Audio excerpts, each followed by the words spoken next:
So good morning. Thank you for coming. Hi. My name is Shapiro. I am an iOS and Android developer. I work in the Amsterdam office of a company called Bakken & Beck. And Bakken & Beck is actually headquartered in Oslo, Norway. And this is how I came to find out that the name Siri was actually of Norwegian origin, because one of the people who is working in our office in Oslo is actually named Siri. And I seriously can't tell who's more annoyed when someone says, "Hey Siri," out loud in our Oslo office, because it's not always immediately clear if they're trying to ask the actual person a question and just making every phone in our office blow up, or if it's someone trying to make their phone do something and annoying the hell out of the actual person whose name has now basically been taken from them by one of the largest companies in the world. Now, the good news for fans of automation and bad news for my colleague is that there are a ton of new features in Apple's Siri for iOS 12. And normally, we don't hear a whole lot about what happens when Apple buys a company and hires all their people, absorbing their technology into the Borg. But they recently bought an indie app that they couldn't quite hide the influence of. And that app was called Workflow. Its basic concept was being Automator for iOS, and when it was released, it quickly caught the eye of Federico Viticci, who you might know better as the driving force behind the Mac Stories website.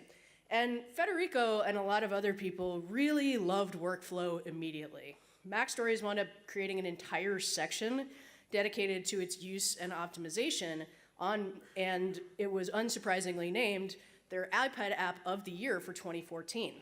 And reviewers like Federico were not the only ones taking notice, because the Workflow team walked away from WWDC in 2015 with this prestigious piece of aluminium known as an Apple Design Award. And sometime between then and 2017, Apple decided that Workflow's take on Automator for iOS was where they wanted to go. And so they wound up buying Workflow.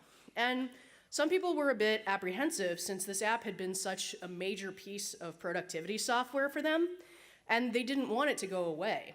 But the app kept getting occasional updates, and if you were in WWDC 2017, you might have noticed well-known iOS speaker Ayaka Nonaka, seen here at NS Spain, and several other members of the Workflow team answering questions in the Siri labs. And if you notice that, you're like, And then you were not surprised at all when Ayaka and her colleagues were walking up on WWDC stage this year and announcing the thing people started to suspect when they first started seeing them in the Siri labs.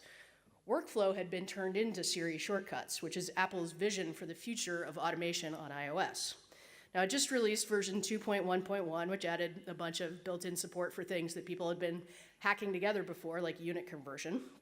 And there were people who were worried that Workflow would lose some of its power in the transition. But people were pleasantly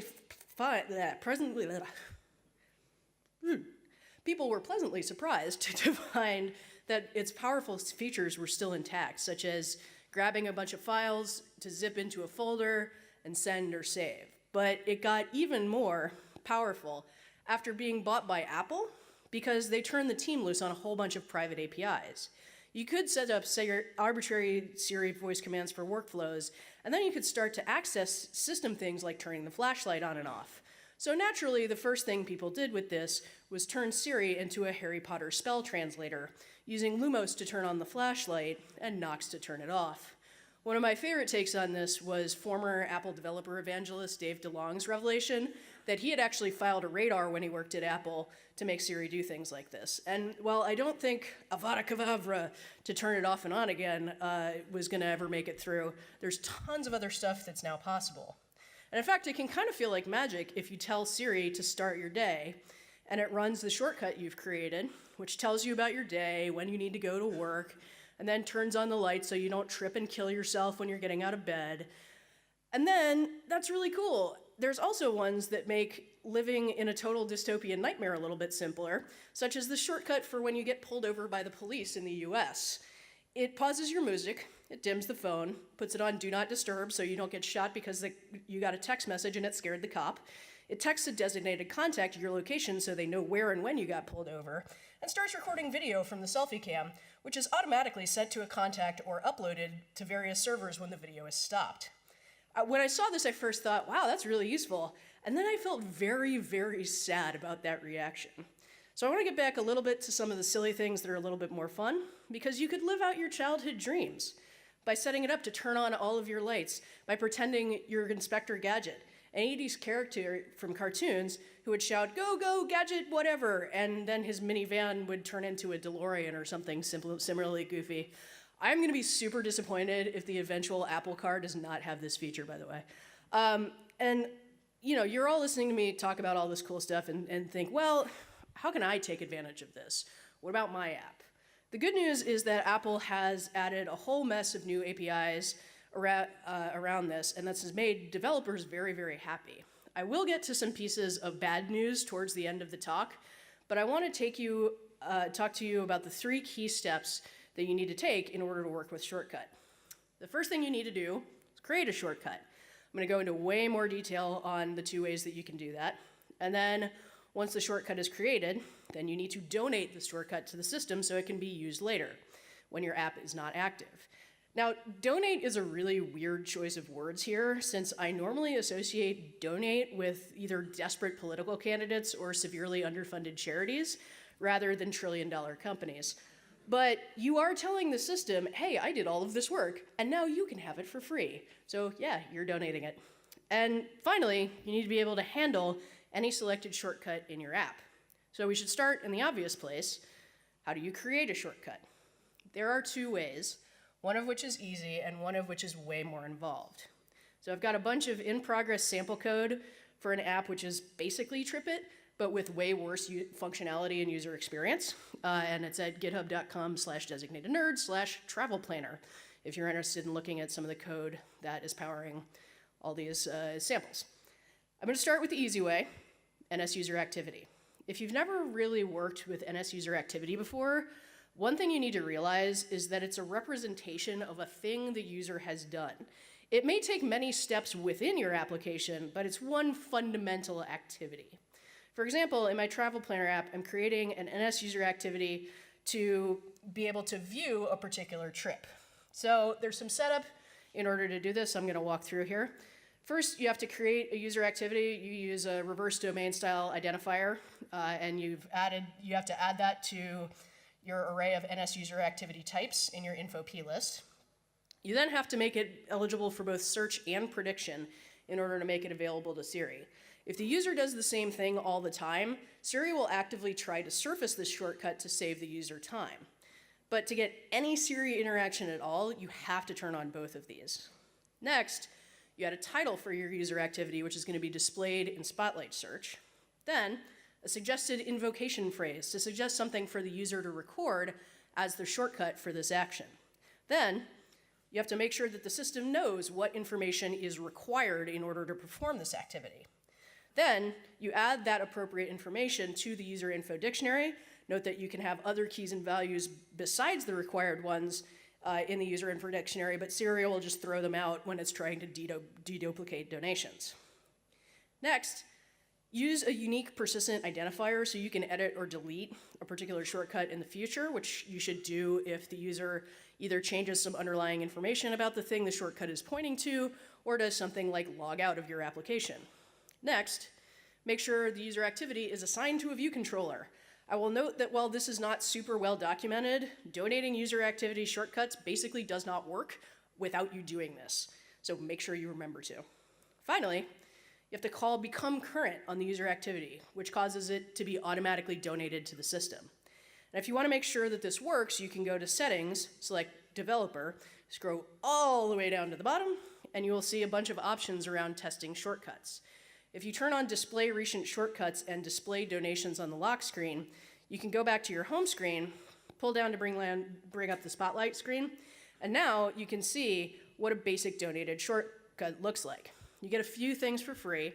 You've got the name of your app, and if, unlike me, you've actually managed to make an icon for your app, the icon of your app. But what if you want more things to display here? The good news is that you can use a bunch of existing APIs from core Spotlight in order to add more details and also make them more searchable. So you need to go in and set up a CS searchable item attribute set. To do this, you need to make sure you have both core Spotlight and core mobile services imported, since you need both of those to create an attribute set with the correct UT type. Next, you add a content description to give more information to the user. You can also add data from an image that's supposed to show up in Spotlight, but for some reason I can't get this working, so I'll leave that as an exercise for the viewer. Finally, before you call become current on your user activity, you add the attribute set you just created to that user activity. So the next time you run the app and perform the action, you pull down the Spotlight view again, and you will see those details actually added showing up as the subtitle for your shortcut. Now, one thing that you're going to notice here in the details for view NS Spain trip, view details for your trip to Logroño, Spain, is that I'm repeating a few things like trip and view fairly often. This is because of a pretty big mistake related to the real estate, and it's very, very common. It's that you need to make sure you don't try to cram way too much repetitive information into the content description, because like what's happening here, when there's tons of text, your actual point gets lost and people can't actually read it. You can update your content description to have more information in a more concise way, so that when the user gets as much relevant information as possible about what the shortcut does or leads to. You can also be a little cute and realize that there are 2 lines available and send in the emoji and have something that's just both fun and informative. One thing you need to watch out for is that this will truncate if it's more than 2 lines. So now that you have built and donated a nice looking shortcut, it's time to actually do something when the user selects it. And to do that, we go to everybody's favorite place to add more code, the app delegate. You can always pull things out into helpers, but you will need to implement the application continue user activity restoration handler method, which is now massively overloaded with state restoration, handoff, Spotlight, Siri, deep linking, and all sorts of other stuff I probably don't even know exists. But to do it with Siri stuff, you check the passed in activity, see if it's the type that you declared in your info plist. If it's not a kind you can handle, you return false. Then you figure out what view controller is set up for state restoration, pass the activity to that, and because you've successfully handed in the passed in user activity, you can return true to tell the system, yep, got it. And then when you go to your lock screen and see the donated shortcut and or my cat not so secretly judging you, when you actually tap on this donation, it opens the application right to the specified screen with the appropriate information. So that's pretty awesome, and it's really not that hard to implement. But if you want to do some really crazy stuff, you can go into hard mode and start working with the intents framework. And to do that, you need to make sure that you turn on the switch for the Siri entitlement on your main application, at which point you will probably be reminded that you need to agree to whatever updated legalese that you will never have time to read that Apple's lawyers have come up with this month. And once you've done that, you'll be able to define a custom IN intent type and use that to create an IN interaction, which gives you vastly more flexibility of what you can do. You do this by adding a new file called an intent definition file to your project. And this is a file that's actually used to generate code for all of the classes and protocols that you're going to be using to talk to the intent system. One thing to watch out for if you're using a shared framework, which for reasons you'll see later, I highly recommend, is that if you're going to be trying to do things in the background, you want to make sure that you add the intent definition file to all targets which want to access the generated code, but you only add the classes to your shared framework. Otherwise, you're going to get double import errors all over the place.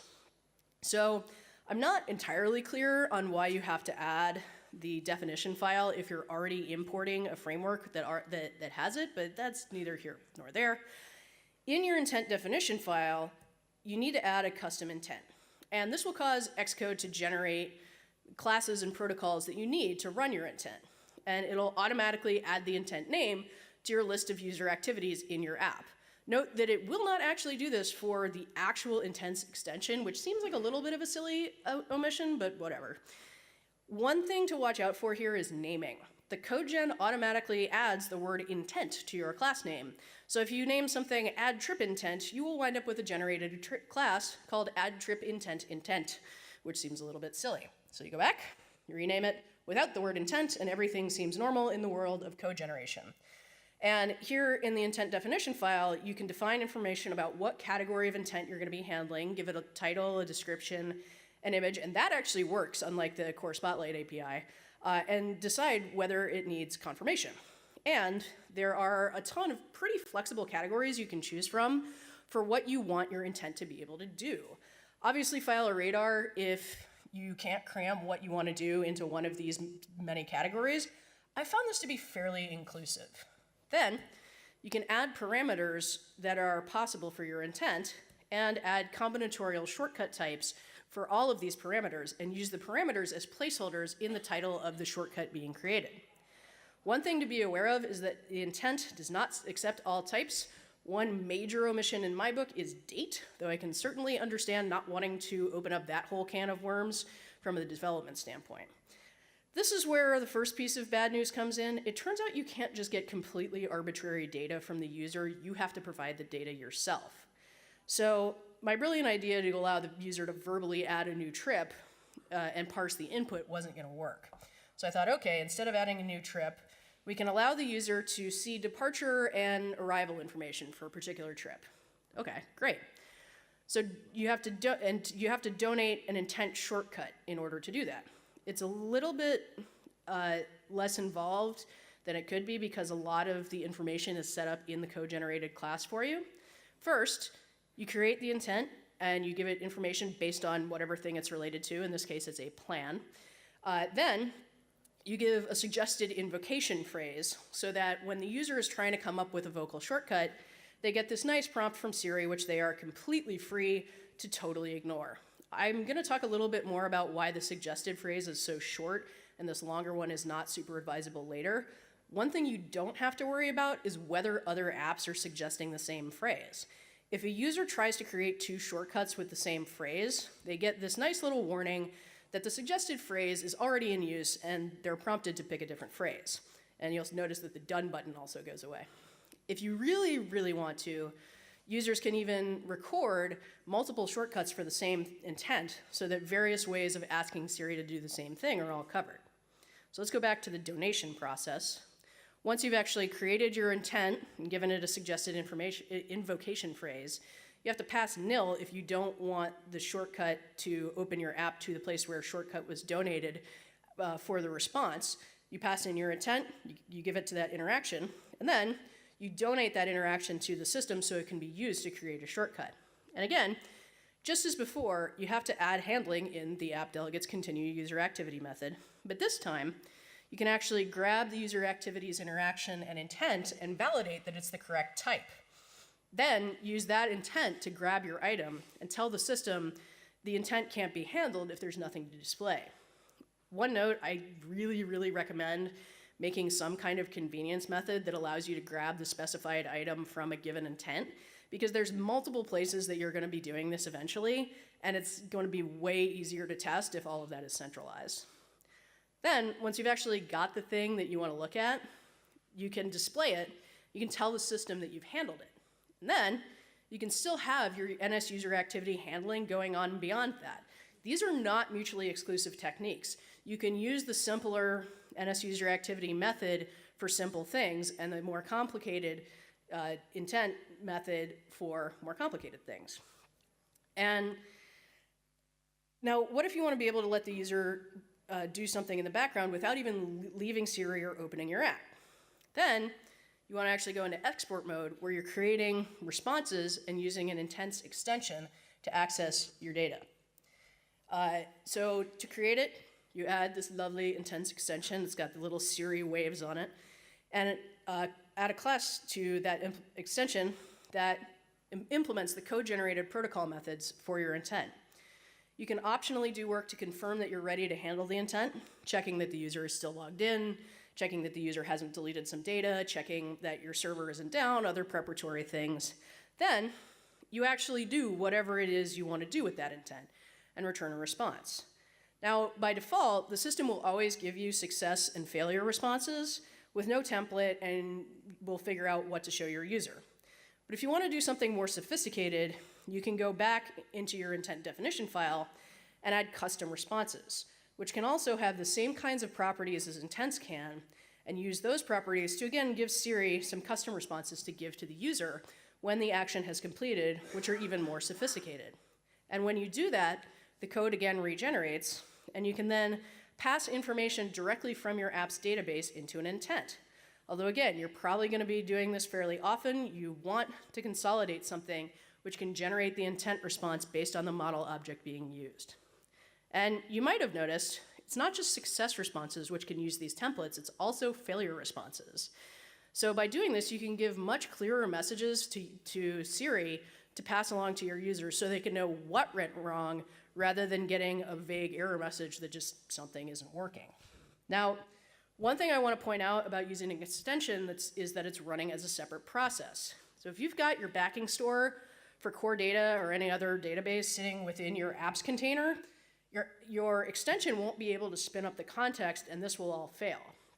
You have to make sure that you're using app groups, which you need to enable in both your main app and in your Siri Intents extension, to store your data in a container that both processes can access. This is kind of a pain in the ass, but storing data in a way that's shareable between your app and your extensions is really, really helpful. The things that you're going to want to shove into the shared container to make this work include basically anything you need to run the data portion of your app. Your database, your secure credentials, your insecure lightweight storage. Setting all this up is not exactly trivial, and the instructions from Apple on how to do a lot of it are a little bit thin on the ground. You are going to have to do things the old-fashioned way, which is, of course, to try various nonsense from Stack Overflow until it actually works. Once you actually get that set up, though, you can build and run the app, say whatever phrase you picked, and watch and listen to it give the response using code that you were using in your main application. I will not subject you all to American Siri's pronunciation of Torino because it's really sad. Come find me afterwards if you want to hear exactly how sad it is. But here you can see the default UI that shows with an intent extension. It looks a little bit boring, but if you're able to put stuff into a container to be able to access it from a single extension, the good news is that you can set it up to be able to be accessed from other extensions as well. And that includes Intents UI extensions, which bring you into full-on Galaxy Brain mode with custom UI that you can show for the handling of your intent. Create the UI extension using the other thing that's got nice Siri waves on the logo, and add it as a new target. You wind up with a view controller, a storyboard, and then within the view controller, you get this main method where you're supposed to configure the view controller with a ton of parameters. You get a set of parameters around the intent. Often this will be empty because most of the information you need is on the intent itself. Sometimes it'll have info you need on it. I'm not entirely sure when. You get the interaction, which gives you both the intent and the response generated by your non-UI intent extension, which is usually the main thing you're going to be using here. You also get information about the interactive behavior, which for most SiriKit intents not requiring responses will be generic action. And then the hosted view context, which tells you whether your UI is showing up in Maps or in Siri. Finally, you get a completion block to fire back with 3 parameters. Whether you're actually getting the view, the parameters that were passed in with any alterations you've made, and the desired size of the view. In the default template, the desired size is set up to be as big as you can possibly make it. So now it's time for some internal logic. It really helps to use a shared framework. And generally, remember to add the extension safe API flag to your shared framework. But once you've done that, you can usually pull most of your views, view controllers, data sources, coordinators, pretty much anything that you're using in your main application, pull it all into your shared framework, and then you can actually get into using all of the things that are in your main app for the UI of your SiriKit UI extension, geez. And when you actually get it to run, you will see that it looks a little bit goofy because it's taking up the whole screen, because you haven't told it how big it needs to be, you've just told it to take as much space as it needs to. So you can do some calculations, and you can actually pass in the size of your content rather than just using that default size thing earlier. You have to watch out a little bit for this because it's actually going to look a little bit goofy. And I was trying to find out why this looks so weird. So I did a relatively standard debugging thing and threw a red border around the view controller's view. And I used one of my other favorite UI debugging tools, taking a screenshot, opening it in preview, and going, enhance! And I realized that there's a 15-point 30-pixel on an iPhone XR sim, which is what I was using here, corner rounding on this. And I thought, man, that's weird. So I went to see whether I should be using safe area insets or the safe area layout guide for the view controller. And it turns out that the view controller doesn't use safe area insets, and the safe area layout guide is identical to the view controller's frame, which really seems kind of bizarre to me and not terribly helpful. So when you realize that, you suddenly are like, oh, I'm going to get yelled at in code review about this, and you hard code that 15-point buffer at the bottom of your view if you don't want to be right up against the bottom of the container. And when you run, you'll get a much nicer bit of spacing at the bottom, and then you can use that to tweak exactly how you want it to look. So that's great. But I have some sad news for you. Your shortcuts within iOS are not really able to get completely random input from the user just using extensions.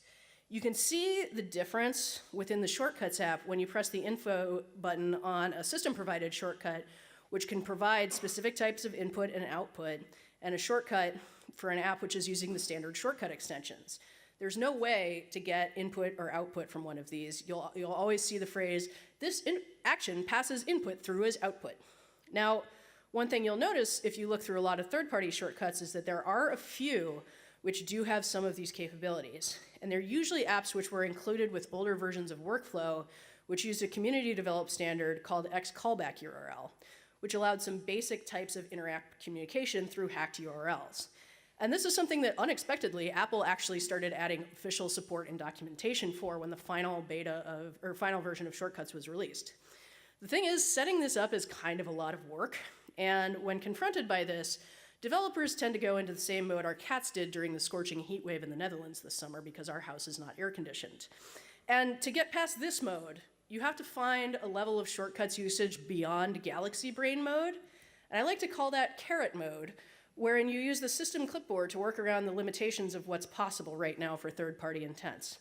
Now, I call it this because of the suite of apps which contain Carrot, a malevolent and sarcastic AI created by an aspiring screenwriter named Brian Mueller, who was trying to keep himself entertained when he was learning to code. And he has had an absolutely gargantuan runaway success with Carrot Weather, which takes the Carrot concept and hands it a weather machine and the ability to kill hipsters and tell them that now that I've thrown your body in the river, you're mainstream. Brian has pushed the envelope of what's actually possible using intense extensions with shortcuts. It's hacky as hell, with the giveaway that he actually had to build a whole FAQ screen just about shortcuts and how this works, but it's really impressive work once you actually see what he's done. So I used it to build a shortcut for Carrot, which would tell me what the weather is where I live, because I'm often traveling and I also work an hour and a half from where I live. And so this screen is fairly standard Siri shortcut stuff. I get my street address from my card in my address book. I filter it to the address that's in the correct country. And then the interesting part comes here. I take that information, I paste it to the clipboard. Carrot grabs it from the clipboard, turns it into a location. Then I tell Carrot to fetch the forecast for that location and paste it back into the clipboard. Now that it's back in the clipboard where shortcuts can access it, I grab it and I tell Siri to get the contents of the clipboard and read them out, resulting in Siri reading out that forecast for the city where I live rather than wherever I'm currently standing right now. And it definitely works when you assign it a voice shortcut. And once you've actually recorded your shortcut phrase, running that whole workflow is trivial. I will also note that you will pry thinking in Fahrenheit from my cold dead hands, so it's not nearly as hot as that plain text temperature might make you think. This is something that is really, really interesting, and I have really been trying to figure out how he got it to work. I have not done that yet, but as soon as I do, I will write something up about it. Speaking of voice shortcuts, before I wrap up, I want to talk a little bit about user experience for voice. And I wasn't entirely sure what to call this section. I had a couple of cute ideas, so I started with VoiceX, but I sounded that out because that sounded a little too Elon Musky. And then I thought VUX, but that looks like Vux, and that sounds a little bit too much like Vox, which is the name of a popular news website in the US, so that was out. And then I thought, well, what about just VX? But then I remembered that VX is a kind of nerve gas, and I realized that this was not getting any better. So I'm going to go back to talking about UX for voice.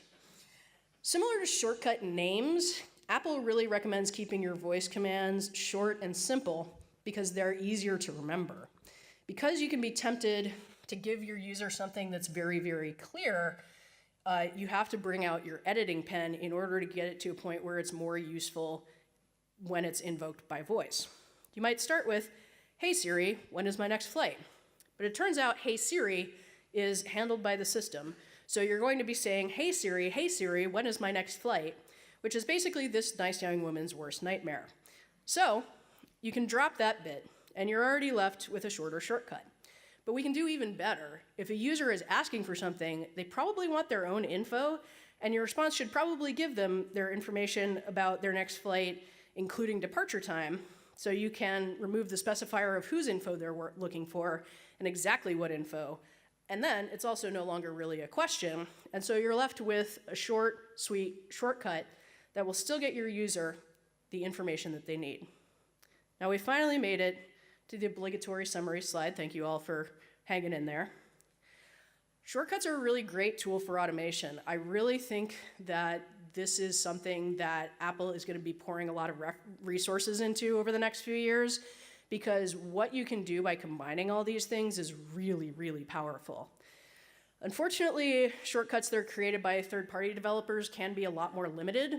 There are ways to hack around it, either using X-callback URL or doing crazy stuff with the clipboard, but in general, it is considerably more limited than what Apple shortcuts can do right out of the box. Use NSUserActivity for basic shortcuts, just like opening things. It's so simple to set up, it's like 8 lines of code. And it's really, really great for being able to give people a way to quickly dive into a particular point of your application and see information that they need. Use custom intents for more complex shortcuts, things where you need to fetch pieces of information, things where you need to actually go and potentially get information from the internet. That's something where the intents extension allows you to use the background capabilities and use the ability for completely out-of-process communication to really give the user the best experience and have Siri read awesome things to them. Keep your titles and your invocation phrases short. You don't have a lot of room. Everybody is always talking about how do you give users the best experience? How do you give users something that's clear and understandable? But one thing then when you're dealing with voice and with extremely limited real estate on the screen, keep it short. Custom responses. If you're gonna do custom responses, make sure that you do some failure responses to handle your errors more clearly. It is a way better response for your user to say, "I couldn't find that trip because I don't have any plans to go to that destination," than it is to say, "Something went wrong." Responses in Intent UI are gonna blow your user's mind. This is stuff where this was only possible with either Apple apps or a very, very limited subset of applications until iOS 12. With iOS 12, pretty much any app can take advantage of this. And if you see a way to do it, do it. It's really cool. I've got a bunch of links that I'll be posting these slides later. I definitely want to point out these two in particular. Mohammed Azam has a free ebook where he goes through a lot of the details of setting up some of this stuff. And there's another really good Medium post by a guy named Peter Minarek that also goes through some of this stuff as well. I hope you guys have enjoyed this talk. If you have any questions, I'd love to hear them. And thank you very much for coming.